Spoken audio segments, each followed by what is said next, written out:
Breaking news చూస్తున్నాం. Operation గరుడలో భాగంగా AP వ్యాప్తంగా మెడికల్ షాపులు, ఏజెన్సీలపై మెరుపు దాడులు జరిగాయి. డీజీపీ హరీష్ కుమార్ గుప్తా ఆదేశాల మేరకు ఈ ఆపరేషన్ లో 100 బృందాలు పాల్గొన్నాయి. విజిలెన్స్ అండ్ ఎన్ఫోర్స్మెంట్, పోలీసులు, డ్రగ్స్ డిపార్ట్మెంట్ ఆధ్వర్యంలో దాడులు జరిగాయి. ప్రిస్క్రిప్షన్ లేకుండా మందులు విక్రయిస్తున్నారని, దానివల్ల యువత డ్రగ్స్ బారిన పడే అవకాశం ఉందన్నారు డీజీపీ. డ్రగ్స్ రహిత రాష్ట్రంగా నిలపడమే లక్ష్యమని డీజీపీ హరీష్ కుమార్ గుప్తా అన్నారు.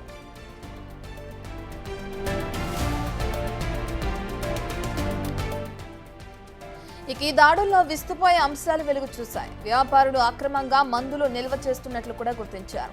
కాలం చెల్లినవి, ప్రిస్క్రిప్షన్ లేకున్నా మందులు విక్రయిస్తున్నట్లు కూడా తేల్చారు. ఏజెన్సీ, మెడికల్ షాపుల్లో స్టాక్ కు సంబంధించిన బిల్లులు లేకపోవడం, రికార్డులు సరిగా నిర్వహించకపోవడం వంటివి గుర్తించి వాటిని సీజ్ చేశారు. వారిపై చట్టరీత్యా చర్యలు తీసుకుంటామని డీజీపీ హరీష్ తెలిపారు.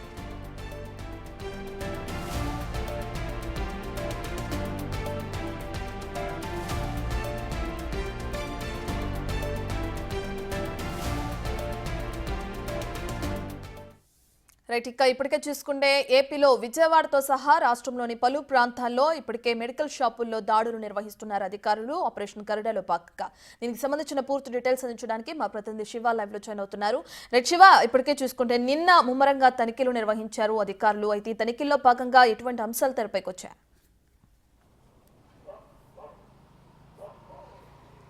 మొత్తం మీద చూసుకుంటే ఆపరేషన్ గరుడలో భాగంగా రాష్ట్ర వ్యాప్తంగా విస్తృతమైన తనిఖీలు నిర్వహించారు. విజిలెన్స్, ఎన్ఫోర్స్మెంట్, డ్రగ్స్ అధికారులు, పోలీసులు వీటికి సంబంధించి ప్రధానంగా చూసుకుంటే బొకారం, ఐసిస్ ఈ రెండింటికి సంబంధించిన మెడిసిన్ ప్రపంచానికి సంబంధించి కూడా గడగడలాయించిన ఈ మెడిసిన్ ఏదైతే ఉందో ఇది డ్రగ్స్కి పూర్తి స్థాయిలో వినియోగించే అవకాశం. దీన్ని గుట్టలుగా కుప్పలుగా ఆంధ్రప్రదేశ్లో క్రయ విక్రయాలు జరుపుతున్న పరిస్థితి ప్రధానంగా కనిపిస్తోంది.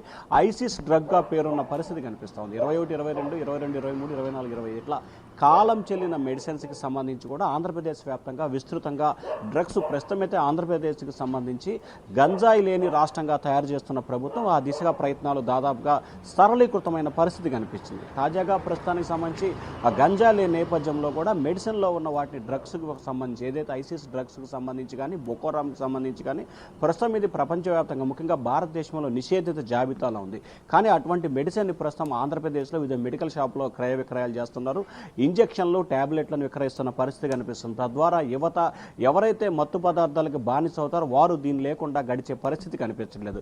ముఖ్యంగా ఉమ్మడి కృష్ణా జిల్లాకు సంబంధించి అవనిగడ్డలో భారీ స్థాయిలో కూడా బార్గో మెడికల్ షాపులో భారీ స్థాయిలో కూడా వీటిని స్వాధీనం చేసుకున్నట్లు అధికారులు గుర్తించారు. విశాఖపట్నం, శ్రీకాకుళం, విజయనగరం, ఉభయ గోదావరి జిల్లా, రాయలసీమ, ప్రకాశం, నెల్లూరు, గుంటూరు, కృష్ణా ఇట్లా ఏ ప్రాంతంలో చూసినా కానీ దాదాపుగా 100 బృందాలకు ఏర్పడి విస్తృతంగా తనిఖీలు నిర్వహించారు నిన్న రాష్ట్ర వ్యాప్తంగా. వీటిలో దాదాపుగా 5 షాపులకు సంబంధించి కూడా నోటీసులు ఇచ్చారు. అలాగే వందల షాపులకు సంబంధించి కూడా కొంత మెడిసిన్ కూడా సీజ్ చేసిన పరిస్థితి కనిపించింది. రాష్ట్ర వ్యాప్తంగా నిన్న కొనసాగిన దాడులకు సంబంధించి ముఖ్యంగా ఆంధ్రప్రదేశ్ సంబంధించి 645 హాట్ స్పాట్లని అధికారులు గుర్తించారు. ఈ 645 షాపులకు సంబంధించి క్రయ విక్రయాలు జరుగుతున్నట్లు కూడా అధికారులు ప్రాథమికంగా గుర్తించారు.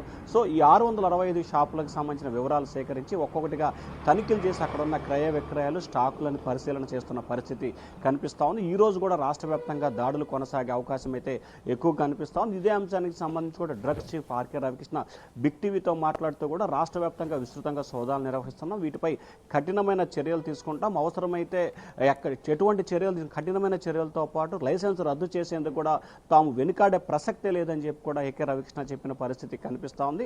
మొత్తం మీద చూసుకుంటే రాష్ట్ర వ్యాప్తంగా డ్రగ్స్ నియంత్రణకు సంబంధించి ఏపీ ప్రభుత్వం సీరియస్గా ఫోకస్ పెట్టింది. డీజీపీ హరీష్ కుమార్ గుప్తా నేతృత్వంలో రాష్ట్ర వ్యాప్తంగా ఈ దాడుల పరంపర నిన్న మొత్తం కూడా కొనసాగింది. ఈ రోజు కూడా పలు చోట్ల దాడులు కొనసాగుతున్నట్టు తెలుస్తాం. దాదాపుగా ఈ 645 హాట్ స్పాట్లకు సంబంధించి మొత్తం తనిఖీలు పూర్తి చేసిన తర్వాత ఎక్కడెక్కడ ఎంత స్టాక్ను గుర్తించాము, ఏ షాపులను సీజ్ చేశాము, ఎక్కడ ఎంత మెడిసిన్ని సీజ్ చేశామనే వివరాలను ఈరోజు సాయంకాలం కానీ రేపు ఉదయానికి కానీ అధికారులు పూర్తి స్థాయిలో అందించే అవకాశం కనిపిస్తూ ఉంది. రత్న.